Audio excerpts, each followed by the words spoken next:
Gates.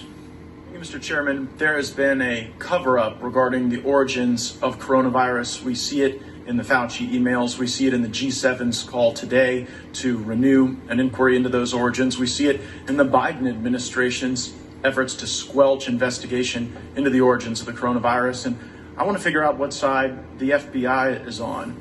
On April 28th, Dr. Li Mingyan landed at LAX. One of your agents interviewed her at that time. She then traveled to New York.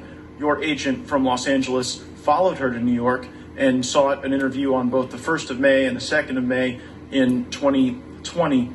The FBI took Dr. Li Mingyan's phone, on which the doctor showed evidence of WeChat communications between herself and the director of the CDC in Beijing, all the way dating back to December of 2019, regarding the Chinese military's involvement in the development of the virus and specific links to the Wuhan Institute of Virology.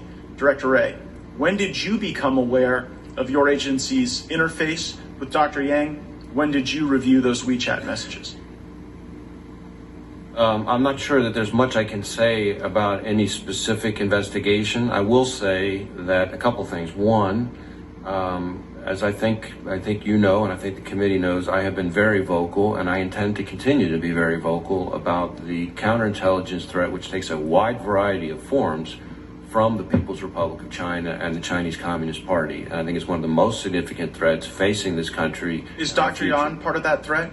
Well, I don't want to speak specifically about any particular investigation. But the second thing I would mention is that here's why that's important. On the first thing, Director Wray, back in April and May of 2020, we didn't have nearly 600,000 people dead as a result of the coronavirus.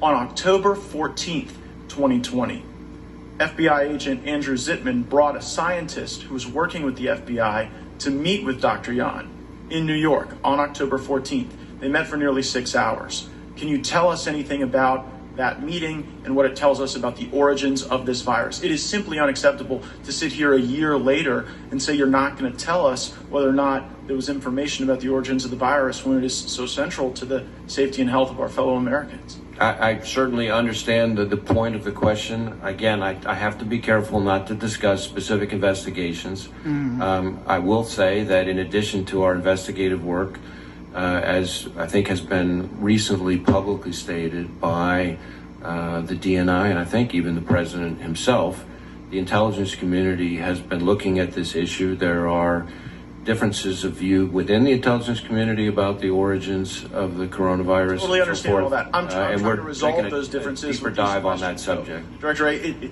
we are unable to hold the Chinese Communist Party accountable if we throw our hands in the air and say, well, there's differences of opinion. We have to assess whether those differences are similarly rooted in fact. That's why I need the facts from you. Will you provide to this committee any scientific analysis that the FBI has done regarding Dr. Yan's claims, regarding the messages she provided to you, regarding Beijing's knowledge of the origins of this virus, their military's involvement, and even efforts to try to present to the world a fake genome sequence at the beginning of these developments?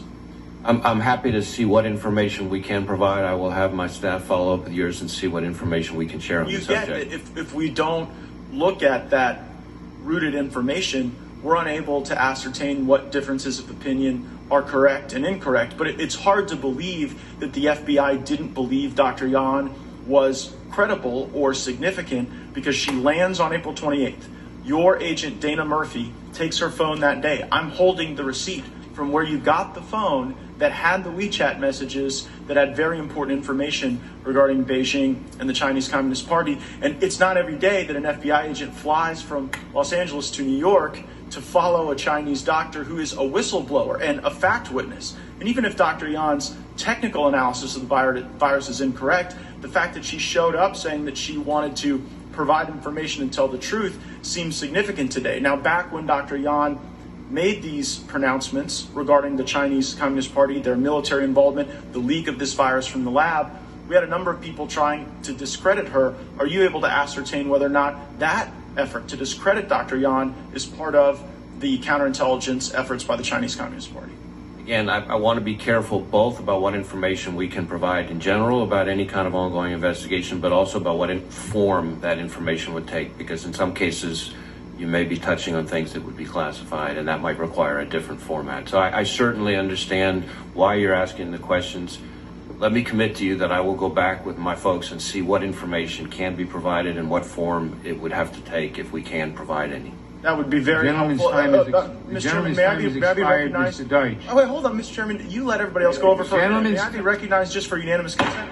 Gentleman's time is expired, You're not Mr. treating Deutsch. everyone equally, Mr. Chairman. You went over by more than Gentleman's a minute. time- Mr. Johnson went over by 45 seconds. Gentleman's I just time want is unanimous- expired, Mr. Deutsch. What? I just want a unanimous consent request. Thank you, Mr. Chairman. You want a unanimous consent for what?